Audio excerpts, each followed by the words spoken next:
Hello again. Time to check in. This is my keto journal.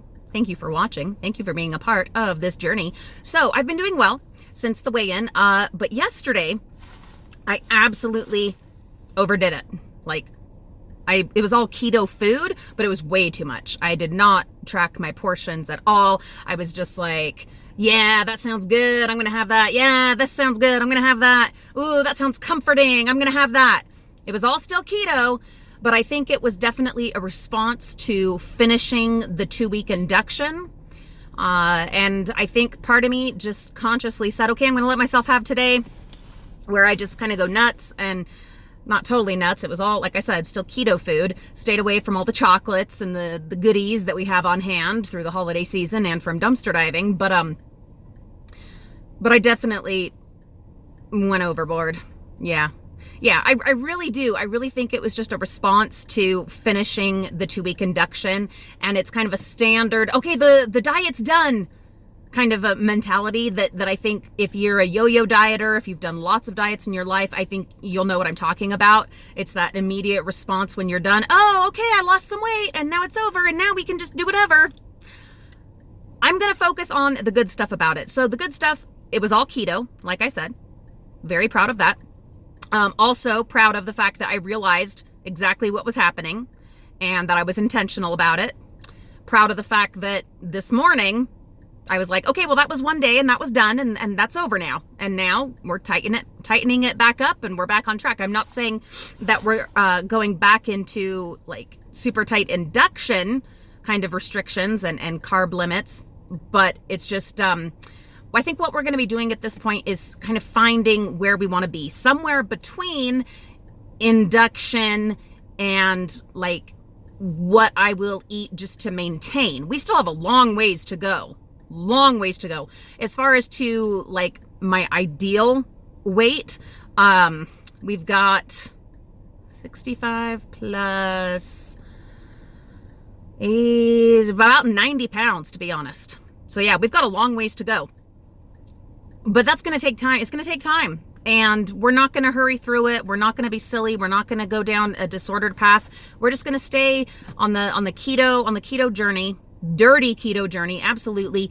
But I think what we'll do is we'll, like I said, kind of hover between induction and maintenance, somewhere in there, but with periods of jumping back into induction just to kind of jumpstart and get things going again, or to get my mind right again and just, get stuff in the right place.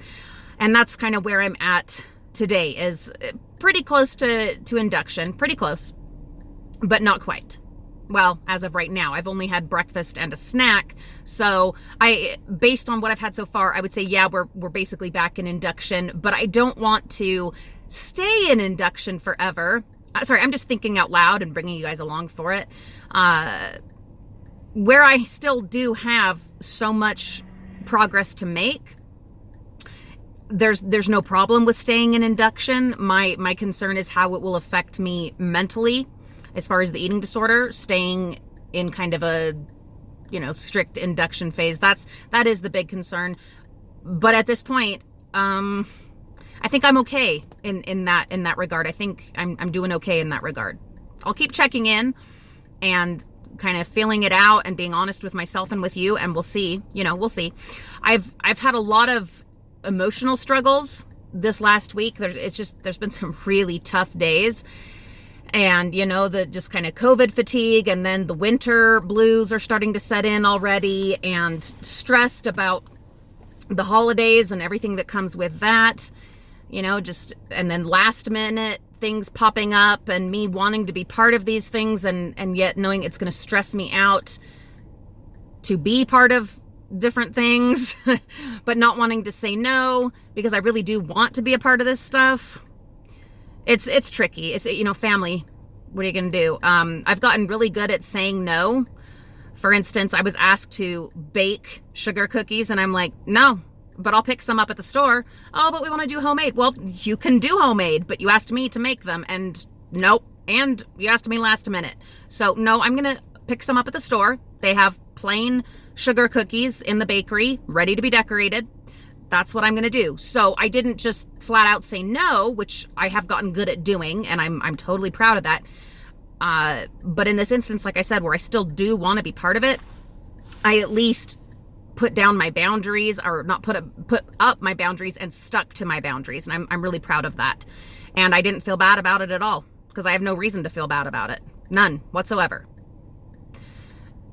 A lot of getting your eating on track involves getting your mind on track. I think you guys know that, and doing the mental work along with the nutritional and exercise work as well, and being able to set boundaries, being able to say no, while still embracing things that you want to be a part of and enjoy, but with your limits in place. I think that's vital, because I think if you're able to do that, then at least for myself, I won't be trying to make up for disappointments and stress with food. I won't be trying to make up for feelings of guilt or being overwhelmed or whatever with food. These are things that I'm thinking. These are things that I'm working on. This is my keto journal for today, and things are going good. Things are going good. Yeah, like I said, mentally, there's been some emotional and mental struggles and things with, my kids' health and, my daughter that's sick. There's been a lot of, that's very stressful, very trying. And then where my son hurt his ankle, and just all of it, right now in the busy season. But I woke up this morning feeling somewhat invigorated. Then, of course, Olivia and I had to do algebra, and I've decided this is one of those situations where I need to say, you know what, I got to delegate. I need to get help with this. This is too stressful. It's too much on my plate, and it's worth hiring someone, a tutor, to help her.